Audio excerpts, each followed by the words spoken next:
Hello friends, आशा करुँची समस्ते भलरे थिबे। तो देखंतु नाबार्ड तरफ गोटे बड़ नियुक्ति सुजोग आछि जहाँकि आपनको देखंतु National Bank for Agriculture and Rural Development central government रो जॉब आपण समस्ते जानिथिबे।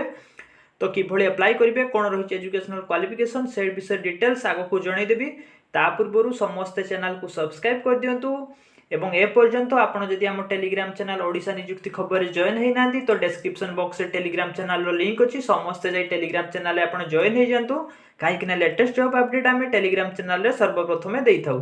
तो देखंतु नाबार्ड तरफ आपनकर ऑफिस अटेंडेंट बा जोटा आपनकर पीएन पोस्ट पई आपनकर पोस्टिंग आछि। तो टोटल वैकेंसी आपनकर देखंतु 108 रहिछि।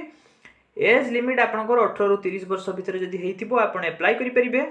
मिनिमम एजुकेशनल क्वालिफिकेशन आपनकर देखंतु 10th स्टैंडर्ड बा आपनकर एसएससी बा जोटा मैट्रिकुलेशन जदि आपण 10th पास करछन्ती आपण एई पोस्ट पई एलिजिबल होटंती।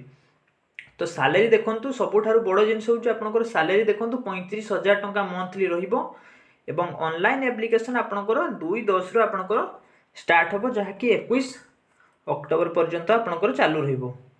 तो देखंतु एटा आपनकर ऑल इंडिया लेवल ले होबो। तो आपनकर ओडिशा पई मध्ये आसीबो। तो स्टेट वाइज जते बेले आसी जिवो आपनकर वैकेंसी तो आपनको मु डिटेल्स आ गुटे वीडियो रे जणाई देबी जहाकी आपनकर 2 अक्टोबर रे आसीबो स्टेट वाइज आपनकर ओडिशा पई आपनकर सेपरेट गोटा आसीबो। तो हमर टोटल 108 वैकेंसी अछि। तो देखंतु किभଳି अप्लाई करिवे जते बेले आपनकर फुल नोटिफिकेशन आसी जिवो 2 अक्टोबर रे मु आपनको जणाई देबी।